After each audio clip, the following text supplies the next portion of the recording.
Hello, everyone, and welcome to Police Off the Cuff, Real Crime Stories. I'm your host, retired NYPD Sergeant Bill Cannon, 27-year veteran of the NYPD. A lot of new questions are being risen by the arrest of James McGann, Andrew James McGann. They refer to him as in the Devil's Den double murder of Clinton and Cristen Brink in Arkansas. And we all know the horrific nature of that. The Brinks were walking with their two daughters, 7 and 9 years old, when this man approached them. And apparently he had approached other people in the park, in the jogging paths. And he was this creepy man. And that was what you see on the screen. That was the sketch drawn from the recollection of several witnesses. But one of the things I wanted to raise today is the possibility that Andrew James McGann could be a serial killer. And all he would have to have done to be considered that was one other murder besides the ones of the Brinks family. And that would make him a serial killer. Surely he has all of the personality traits to be a serial killer. Andrew James McGann has been arrested in connection with the murders of a couple on a hike in Arkansas's Devil Den State Park. Clinton David Brink, who was 43, and Kristen Amanda Brink, 41, were found dead on a remote trail in the 2,500-acre park on Saturday. They had been hiking with their two daughters, aged 7 and 9, who were unharmed. McGann, 28, was taken into custody at 4:57 p.m. on Wednesday at a business in Springdale, Arkansas, according to the state's Department of Public Safety. He's been charged with 2 counts of capital murder. McGann is a resident of Springdale. He had recently moved to the area from Oklahoma and was hired as a teacher for the upcoming school year, according to local law enforcement. He had not yet started his employment. Springdale Public School Superintendent Dr. Jared Cleveland said, "This individual has not at any time come in contact with Springdale students or families we serve. At this time, we cannot offer any additional information due to the ongoing investigation." Before his move, McGann was a teacher at Broken Arrow Public Schools in Oklahoma during the 2023-24 school year, and a 5th grade teacher at Sand Springs Public School during the 2024-25 school year. Broken Arrow School District said that McGann left of his own accord. As with all employees hired by the district, he was subjected to and passed legally required background checks prior to being hired, according to the school superintendent. I don't trust these schools at all. What they are in now is called cover your ass mode, because they hired this potential pedophile / serial killer to teach at their schools. 4 schools in as many years. And not a lot of information on how or why he was asked to leave. We just know he was asked to leave. So, folks, hold on to your hats. Hold on to your loved ones. Hold on to your thoughts. Hold on to your opinions. You're about to enter true crime from a police perspective. You're about to enter the off-the-cuff zone. The police off the cuff zone.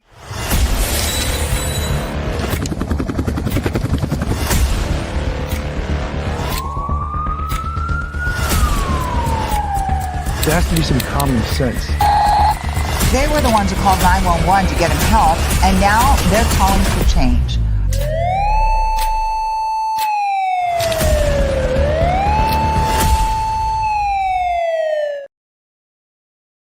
And now a word from our sponsor. FanDuel is a legal and regulated online sports betting platform operating in the United States that allows users to bet real money on the outcomes of sports events across major leagues such as the NFL, the NBA, Major League Baseball, NHL, and more. FanDuel offers daily fantasy sports and online casino games in certain states. It offers sportsbook, bet on sports games and player props, daily fantasy sports, draft a lineup under a salary cap and win based on player performance, casino, online slots, blackjack, roulette, etc. in select states, live betting, place bets in real time during games. So that's FanDuel, a new sponsor of the Police Off the Cuff podcast. So one of the things we know is that the Arkansas police did an unbelievable job in this case. The murders happened on a Saturday, and by Wednesday, they had Andrew James McGann in custody. And a lot of disturbing things about this guy. A lot of disturbing things. The fact that he was a creepy guy with the students in the schools that he taught at, specifically the female students. And of course, that he murdered two people who were walking with their daughters. And it begs to ask, has he done this before? And we all know that CODIS, that's the combined DNA index system that is run by the FBI. We all know that that is not totally reliable, because if there's two types of DNA in CODIS, one is forensic DNA, and that's DNA that has yet to be identified from crime scenes or from individuals. And then there is offender DNA, which if you're convicted of certain crimes, your DNA gets put into the CODIS system. He may have skated. He may have not left evidence at one of his crime scenes. There's at least two cases that fit the possibility that Andrew James McGann could have done this before, perhaps with a different modus operandi. It's not always the same modus operandi, so he could have changed up. He could have used a gun in one of these and a knife in another. He could have chosen a man instead of a woman to murder. Although in the last one, of course, it was a couple. It was Clinton and Cristen Brink and their two little daughters. It also begs to ask the question, was this savage targeting the daughters of Cristen and Clinton Brink? That is a distinct possibility. Church from the chat, he's 28 years old. The perpetrator, James McGann, is 28 years old. And an interesting tidbit was that he was hired by 4 different schools in as many years. So he was getting around. He was getting around. So was that because he had a proclivity to kill people? Or was that because he had a deeper problem and perhaps an attraction to young girl students? That seems to be a possibility. I'm going to play this from News Nation. We discussed this in regards to the perpetrator. From Arkansas, which we now believe is Mr. McGann. And then you got the sketch from Vermont. What do you take away? Do they look similar to you? Do they look different? And how reliable are sketches? Well, all I can tell you is right off the bat, bottom line for me, the sketches depict different individuals. That bottom line for me. That's the way I see it. But more importantly, why do you think that? The obvious things that come across right off the bat for me are the nose and the eyes right off the bat. They appear to be different ages. So whoever the eyewitness was and how they were described them in different terms. And what I was going to get to is, instead of looking at the images themselves, what I want to do is I want to find out 3 other things. I want to know whether the assessment of their recollection, whether the eyewitness was asked, if you saw this person again, would you recognize him? That's really important before you start the interview, because we want to know whether they're going to be able to identify him later in a photo lineup. Or folks, many people witness a crime or are victims of a crime, and they cannot identify the perpetrator despite looking right into the perpetrator's eyes or face. So that's not unusual. One of the things that I really like, and I think is very important, I think sketches are unreliable. for the most part. Sketches are made, and I sound like I'm saying the shoe sketchers. No, sketches, which is a artist rendition of a perpetrator taken from the recollection of a witness or a victim. I find them to be unreliable. What we have a lot more of these days is, of course, video and photo images taken from people's cell phones. So sketches are becoming more and more a thing of the past, but they are still useful when those other tools are not available. But what another thing I was saying that I find interesting and reliable is something called modus operandi, MO. But that also can change. Perpetrators can change their modus operandi, and that's the mode of operation, how they commit a crime. Because in one of these instances, the woman who was killed in Vermont, she was on a walking path, but she was shot. So do we then just discount Andrew James McGann because in this instance he killed with a knife? Or could he have switched up his MO from using a firearm to going to a knife? So those are some of the things we have to ask. Go back to News Nation. Secondly, you want to know whether reference images were used and whether they were used to contaminate or to stimulate memory, because it can be used to contaminate memory later. And third, I'd want to know whether the interview was actually recorded, because when it's recorded, the agency themselves can actually take a look at the interview themselves and figure out whether they can rely on that information more reliably. Those are all great points. And it actually makes me wonder about something. Is it possible you could have two people, okay? They see the same person, and yet their recollection of that person, their description of that person, the renderings of that person could look completely different. So again, for argument's sake, let's say you had two people who looked at the suspect, Mr. McGann, and you have what appear to be two completely different sketches. Is that possible? Have you seen that happen before? That's definitely a possibility. I've been in many serial cases where I've interviewed multiple witnesses at different times and have seen the suspect at different times, day or night, from different vantage points. But what the through line on those sketches are, they appear to be very similar in features. So what I mean by that is overall, there seems to be this archetype that's running through both sketches, regardless of the accessories being used here, right? We've got a baseball cap versus no baseball cap versus different hairstyles. But the face itself, there's something about that when people see them that is going to tie them together. And most of the time when you're working with multiple eyewitnesses, they can make those determinations, especially if they got a good look at them. That's why it's important to ask, if you saw him again, would you recognize him? That confidence alone will help you to move forward with that interview. Yeah, I think it's a fascinating piece of the investigation. It's also, it's been this sort of through research, the American Psychological Association that studies police lineups. They've determined that eyewitness identification is unreliable.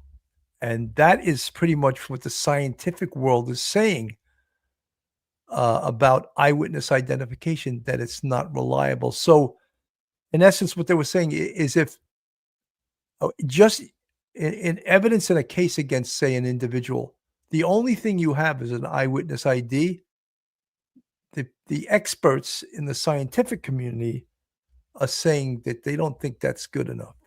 I mean, that's probable cause. Someone's going to get arrested for that. But is that identification enough to stand through a trial and put that person in prison for however long it's going, the person would be sentenced to? Investigation. John, so we were talking before about how Vermont authorities right now are ruling out a connection. Do you think that's premature? I mean, there are certain similarities here that can't be ignored. Is it a little too fast to say there's no connection, or is that standard to say it at this point? Well, hard to know what they have, of course.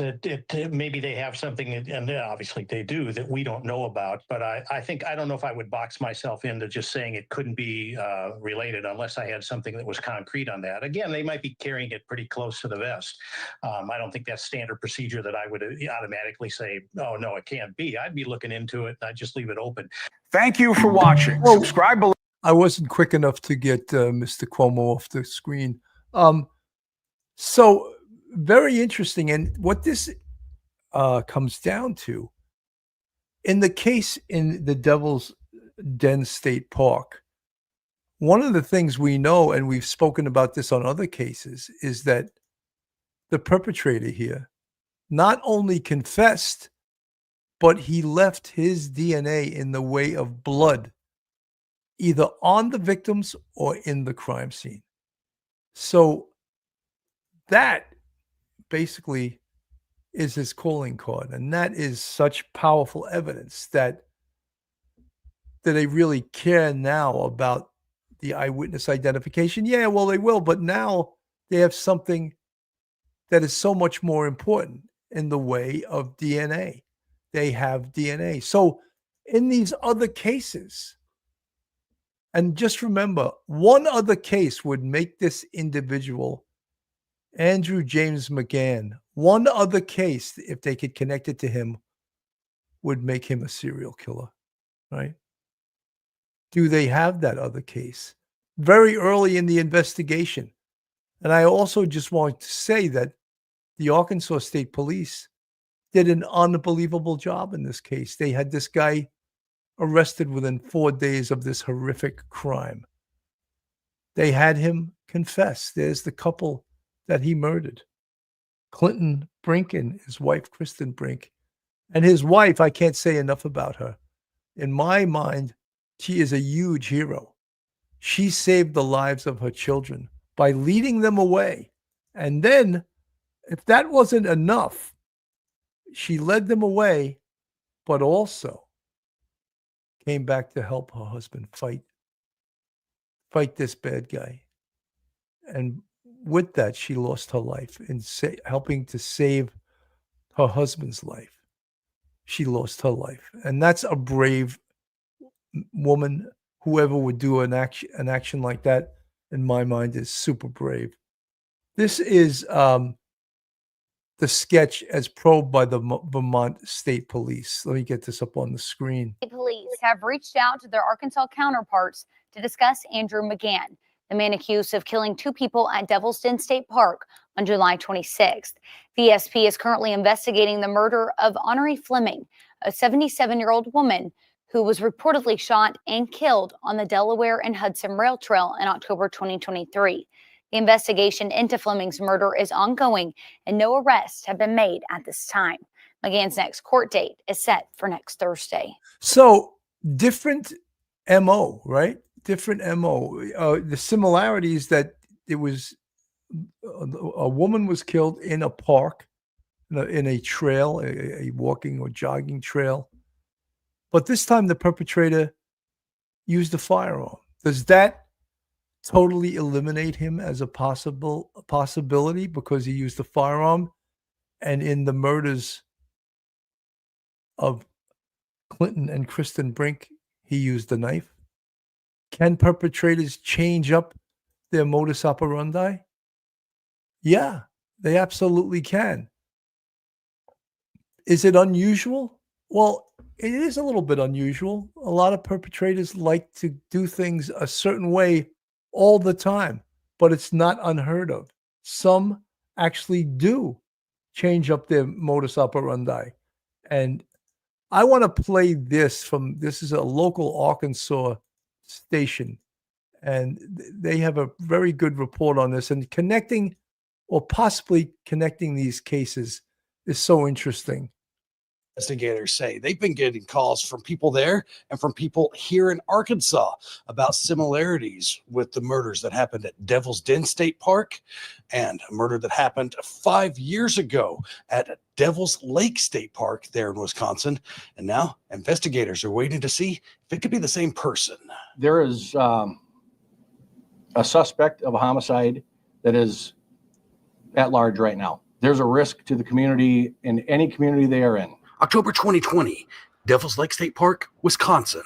24-year-old John Schmutzer was hiking near the South Shore when he was stabbed to death. He was by himself, and we have also obtained a video from his phone that he took himself at the top of Potholes Trail. Investigators talked to more than a dozen witnesses who said they saw a man frantically running away from the area, described as about 6 feet tall, wearing pants with ripped knees, a dark top, possibly a hoodie. At the time, investigators said it's possible the killer was hurt during the attack, and they did not think that Schmutzer and his killer knew each other. Now, Wisconsin investigators are working with Arkansas State Police to see if Andrew McGann could be the person they've been looking for. McGann is charged with 2 counts of capital murder for the deaths of Clinton and Cristen Brink, who were stabbed to death while hiking with their 2 daughters at Devil's Den State Park here in Arkansas. In my 27 years that I've been with the state police, this is probably one of the most heinous that we've had, especially the aspect of just how random it was. Investigators say McGann admitted to the killings and that he was injured during the attack, as the Brinks did everything they could to protect their daughters. When investigators searched the Springdale home, they say they found items that McGann was wearing in this picture taken by a witness at Devil's Den State Park the day of the murders, July 26th. State police say they matched McGann's DNA to blood that was found at the scene of the double murders. Now, Wisconsin investigators are waiting to see if DNA evidence can connect the Devil's Lake killer to the suspect in the Devil's Den murders. Investigators in Vermont also reached out to Arkansas State Police to see if McGann could be connected to murder that happened in that state. Investigators say that as of right now, there is no link between the 2 cases. In Fort Smith, Brett Rains, 4029 News. So pretty amazing. There's other cases, and our whole premise in doing the show is James McGann a serial killer, and one other murder would make him a serial killer. You know, we get concerned with things like modus operandi. In the murder of the Brinks family, he used a knife. In this incident in Vermont, he used a gun. But on another one, he used the knife again and killed a single male walking in a jogging or a park where people go hiking. That is considered MO also, modus operandi. Why is he choosing these parks? Is he choosing them because they're very private? There's not a lot of people around. The chance to commit a crime like this and get away with it are very high because there's not a lot of people. There's very poor cell phone service in these parks. All of these can be reasons. Mara Lee's from the chat, both locations have the term devils in it. Yeah, I find that a little bit bizarre, right? To name any place Devil's Den, you know, well, what is that about? You know, when something bad happens, it's sort of leaves you think, well, what do you expect to happen in Devil's Den, right? Jenna Gypsy, his face is terrifying. I believe you're talking about James McGann. Andrew James McGann, as they refer him to. Yeah. These little photos that we see here, he is definitely looks mad, has some scariness in his eyes, right? And again, when he was arrested, which was on Wednesday, and they grabbed him inside that barber shop, he confessed. So do you think that the Arkansas State Police, as part of their questioning, as part of their investigation, said to Andrew James McGann, have you ever done this before Saturday, before you killed this couple? Of course they asked those questions, but perhaps he wasn't willing to confess or to admit to anything else. So, look, they have their case. They have a capital murder case. He's not going anywhere. Dennis Carey from the chat, I think they are reaching, if you base his MO on wanting to get to the kids and the parents were collateral damage. Well, the parents, Dennis, were in his way. The parents were going to protect their children, even if it meant giving up their own lives, which they in fact did do. They stood up to this murderer to protect their children. And in doing so, again, lost their lives over this. Absolutely. So, something, we cannot say anything but great things about this couple that stood up for their children. This is the Arkansas police director. Spoken to the family quite a few times over the last several days. And what we heard consistently is what a loving mother and father they were, loving husband and wife that they were towards each other. They absolutely protected those girls to their fullest extent, to the point that they cost them their lives. Welcome back, and we continue now with our coverage of the stabbing in Arkansas at Devil's Den State Park and what happens now to the victims' children. So 2 parents are out on a hike with their 2 daughters on a Saturday afternoon, and then the unimaginable occurs. And investigators say when the attack started, Cristen Brink was able to run off with her daughters and rescue them. She was able to hide the kids, and then she went back to help her husband. And in the process, she was also stabbed to death.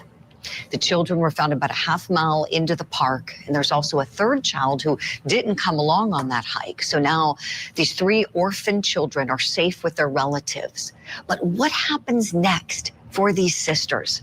Let's talk about that, and what happens next for this suspect. Let's bring in our legal eagles. I have with me family law attorney Jennifer Brandt and criminal defense attorney and former prosecutor Mario Gallu. Well, the children are going to go to family members. Hopefully they have good, competent family members that can help these children and raise these children. Just absolutely horrific what occurred. But what I really wanted to focus on, of course, was what is going to happen to Andrew James McGann vis-a-vis more cases on him. Does he have more cases? I think based on his behavior as a school teacher, I'd be a little bit concerned. Not just about the murder part of this, which of course is the most concerning, but he was a scary guy to have around young children, I believe. Before McGann moved, he was a teacher at Broken Arrow Public Schools in Oklahoma from 2023 to 2024 school year, and a 5th grade teacher at Sand Springs Public Schools during the 2024-25 school year. Broken Arrow School District said that McGann left of his own accord. As with all employees hired by the district, he was subjected to and passed the legally required background checks prior to being hired, a spokesperson said. What do these background checks include? Of course, you're going to get fingerprinted. If you're going to be a school teacher, you're going to get fingerprinted. In addition, there's going to be a personal interview. They're going to do a criminal records check. They're going to do a DMV check. See if you're a nutcase when you're driving a car, right? Criminal history and, of course, a personal interview and an educational background. Is that really enough? I remember when I first came on the police department, they would go, the investigators would go to interview your neighbors, to ask your neighbors what kind of person you were. Would you trust this person to become a New York City police officer? Are those type of checks done on school teachers? Wow. I think they should be. Jessica Lee from the chat. I cannot believe this man was a teacher. It blows my mind. I taught for 10 years. I had to get fingerprinted and background checked, as everyone should, Jessica Lee. Dennis Carey from the chat, do you think the media spends too much time giving the killer his 15 minutes of fame versus focusing on the victims? Well, I think that, yeah, that's what sells newspapers is on these killers, to find out about their personality. All the people that are interested in true crime, they want to know about this guy. Shay from the chat, I'm so tired of hearing about random killings like this. It's heartbreaking. Shay, 100%, I agree with you. It is 100% heartbreaking. Jessica Lee, my school was even strict about what we posted on social media. With all the complaints against him, it's unreal that he was still teaching. Jessica Lee, you know something? I totally agree with you. And I think that a lot of times school districts, as well as other jobs, they may overlook certain things because there's a shortage of teachers, especially in certain areas.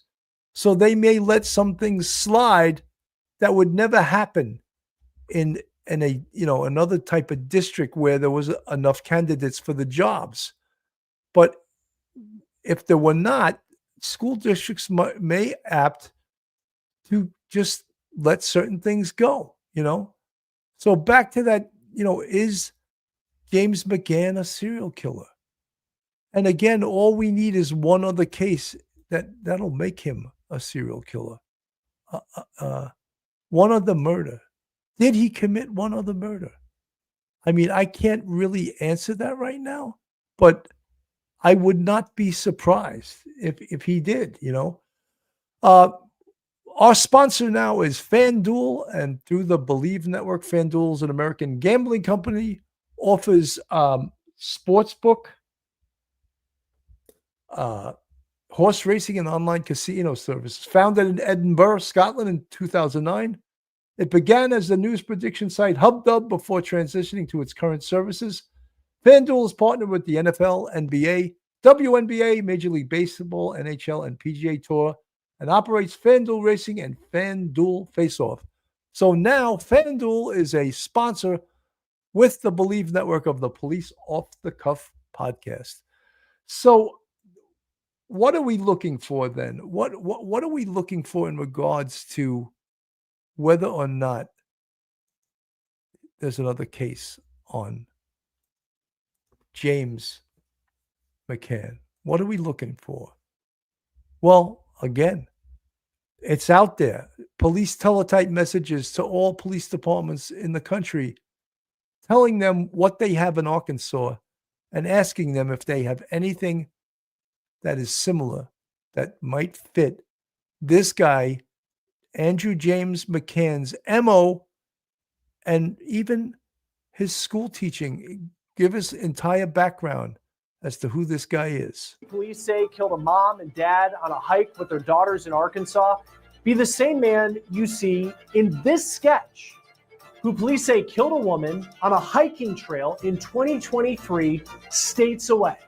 State police in Vermont say they have reached out to police in Arkansas to see if there is any connection between the suspect who was just arrested for double murder in Devil's Den State Park and a case that Vermont police have been investigating since 2023. And just wait until you hear the suspect description in that cold case out of Vermont. It may get you thinking. We're on the case, presented by Law and Crime. I'm Chris Stewart.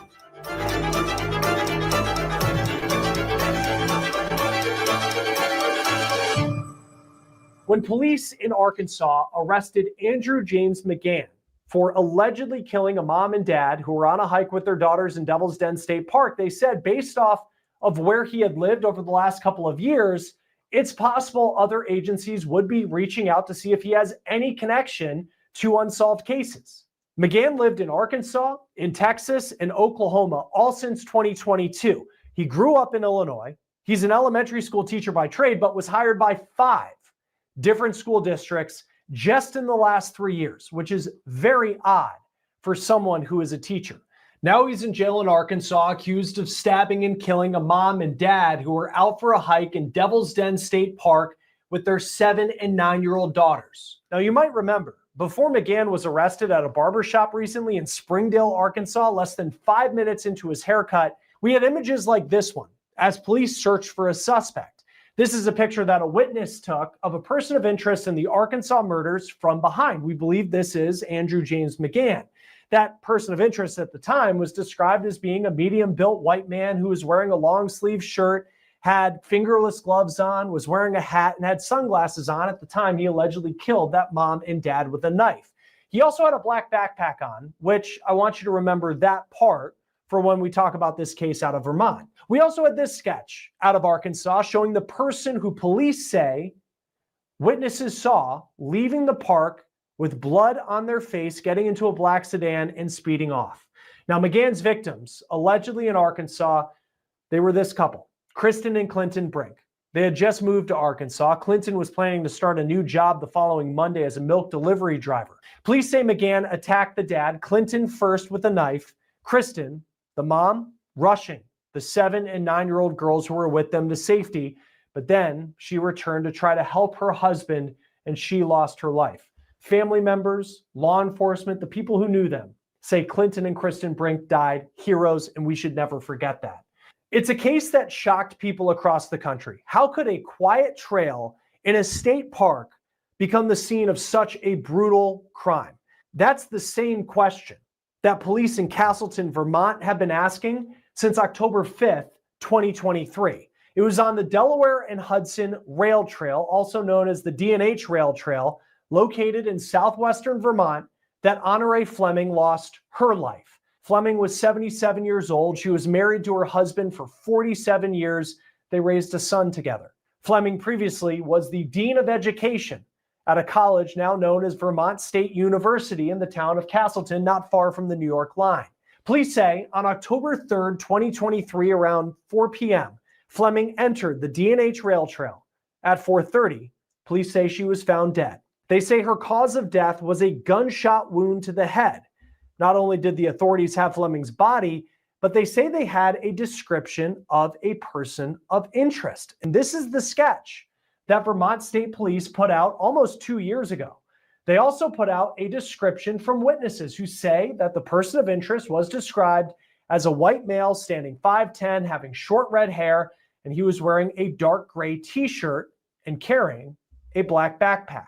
Now listen, on one hand, that is a description that could fit a lot of people. But on the other hand, it does sound similar to Andrew James McGann, and we should not dismiss that. This week, Vermont State Police said that they reached out to police in Arkansas to explore if there is any link between Honore Fleming's death and what happened to the Brink family in Devil's Den State Park in Arkansas. You know, when you're looking at cases and attempting to find similarities, attempting to find a nexus, attempting to find a connection, you have to keep a positive mental attitude. You can't say, oh, no, that's not him. Oh, no, that's not. Oh, no, that's not. I've had people that I worked with that did that, and then it turns out to be the guy.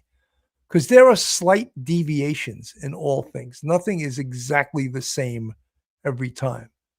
Now, as far as these sketches, you know, they're taken from, they're drawn based on the memory of witnesses. And the witnesses, you got to realize, when they see the individual, they're in somewhat of a crisis state. So is their memory, is their recollection good enough to come up with an accurate sketch? Surely this sketch here looks like a much older man. To me, I said that this guy looks like he's late 40s, early 50s. And clearly, when we look at the perpetrator, or even look at this other picture that's not his best look, he's 28 years old. There is a similarity in the structure of the face, but the actuality, Andrew James McGann, he has very high cheekbones. And the sketch, it's more of a rounded cheekbone. So there's some differences in the look. And I had said that earlier on, but I also said that according to the American Psychological Association, eyewitness identification is unreliable. It's one of the most unreliable pieces of evidence. And they'll go a step further and say lineups where people try to pick a perpetrator out of a live lineup, they're also unreliable because that's relying on eyewitness identification and the recollection of a witness remembering what the person looked like. So these sketches surely are not going to be the perfection that we would demand, but they do work. They absolutely do work. They say this is a routine step for detectives, and they say there is no known connection between the cases at this time. But law enforcement is piecing together the places where Andrew McGann has lived in recent years. We found that he was hired by 5 different school districts just since 2022. He was going to be teaching elementary school children this year in Springdale, Arkansas, in the public school system, had he not been arrested for murder. Last year, he taught outside Tulsa, Oklahoma for 1 year. He started the school year outside Dallas in Plano, but he left that job after only 4 days, and it's unclear why. He has been accused by parents of acting inappropriately to students when he was a teacher in 2022 at an elementary school in Flower Mound, Texas, also outside Dallas. This mom went public, saying that he was inappropriate to young girls in his class. Another family from that school told the New York Post that McGann put a little girl on his lap and allegedly said things like, quote, "I wish I could date you. I wish you could be my girlfriend." As a parent, you read that and it just gives you the ick. I mean, yikes. Now, this mom went on Facebook saying that McGann would allegedly bring candy and soda to class, but would only give it to girls. She also claims that McGann would hold lunch for, quote, special girls. That mom also said that he would be praised for being liked by students for having charisma, which could point to how he was able to move from school to school, continuously being hired over several years, though he was leaving job after job. The Texas school district, where parents are accusing. It sounds like what he was doing in bringing candy and soda for the female students is what's commonly called grooming in the pedophile world. So could he have been one? And the school districts never picked up on it.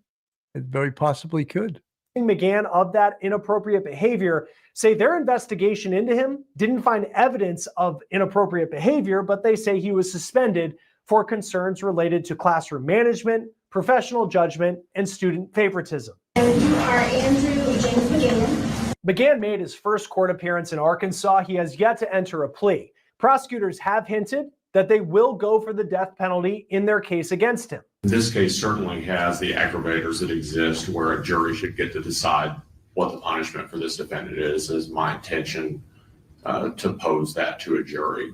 Police in Arkansas say they have DNA from McGann that ties him to the murders of the Brinks. It's unclear if there's any DNA that could help in the Vermont investigation in whether tying McGann to that case or ruling him out as a potential killer.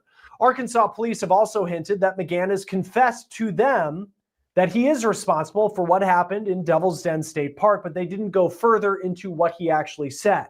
As far as the search for the killer of Honore Fleming in Vermont, there is a $25,000 reward for information leading to bringing someone to justice. Vermont State Police have also launched a place to send tips. Here's that information on your screen. Join us now to talk. So just, this is a bad situation in every look at it, right? Obviously, he murdered this mom and dad, Clinton and Cristen Brink, and their 2 daughters. Their lives were saved by their mom, Cristen. But when we go a deeper dive into Andrew James McGann, we start to find things that don't make us happy. For example, him grooming young girls. And then the schools, how they just run for cover. Oh, in no time did he have any access to the children. I wouldn't trust one of these school administrators as far as I could throw them because they're in cover CYA, cover your ass mode immediately. They're not looking to find wrongdoing. They're looking to clear their school and to clear themselves that they did nothing wrong. Heather, whatever from the chat, it is unclear, Heather, if he had ever been arrested before. If he had, I believe that they would have listed it. So I believe the answer to that is probably not. Alex Anthony, we need to know more. Have to wait. Yeah, well, look, he's not going anywhere. So can they get his picture out there? His DNA is already in CODIS right now, being compared against CODIS. Other cases, if they have DNA, they now have his DNA on file that they can compare it to. Nobody from the chat, oh, come on, he randomly taped his license plate and accidentally found girls on a remote path. Though he tracked them from SD to Arkansas, you are getting sidetracked by the molestation possibility. I'm not getting sidetracked at all. I do not doubt. I said early on in this case, I felt that potentially he was going after the young girls, and the parents just happened to get in the way, and they were there to stop him.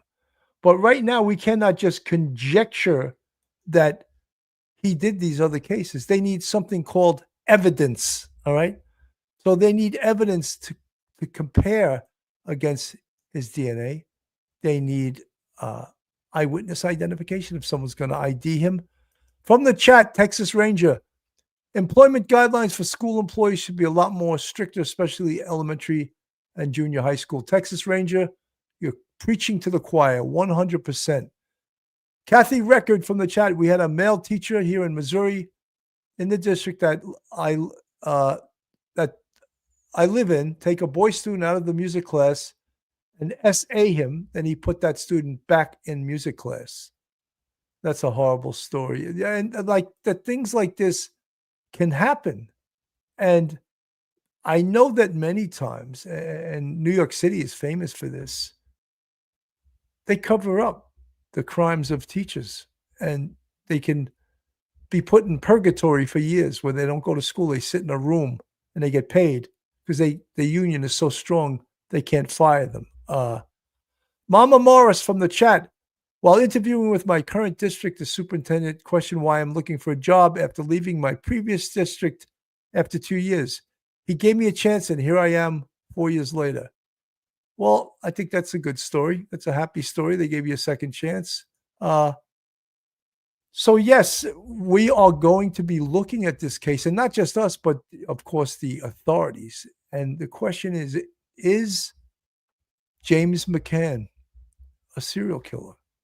And it would take one more incident for him to be considered as such. Folks, this is Police Off the Cuff, real crime story. If you like real crime, true crime from a police perspective, you're in the right place. So hit that like button, give us a thumbs up, share us, and make comments. That hits our algorithm and helps our channel grow. If you want to contribute to us financially, we have a Patreon with 4 different levels, and we also have a YouTube channel membership with 5 different levels, and you can become a member of the Police Off the Cuff YouTube family. I just wanted to keep this case evidence is easier to find when you open your mind to the possibility that his frequent moves were to cover hits. Nobody, something, we can track everywhere he lived, and we can track crimes that fit his modus operandi in the places he lived, in the times that he lived there. We also now have his DNA to compare against horrific crimes, sex crimes, murders, all of those things. He is now in CODIS, all right? So all of that will be compared against crimes within the vicinities and the areas that he's previously lived. So we came back to this case in order to give you an update on what is going on. And I do not jump to conclusions or say anything until there is evidence of such. I want to thank everyone for tuning in this afternoon. We're going to keep following this case as more information comes forward. Thank you for tuning in. I'm Bill Cannon from Police Off the Cuff. Have a great day, everyone, and God bless. One episode just ain't enough.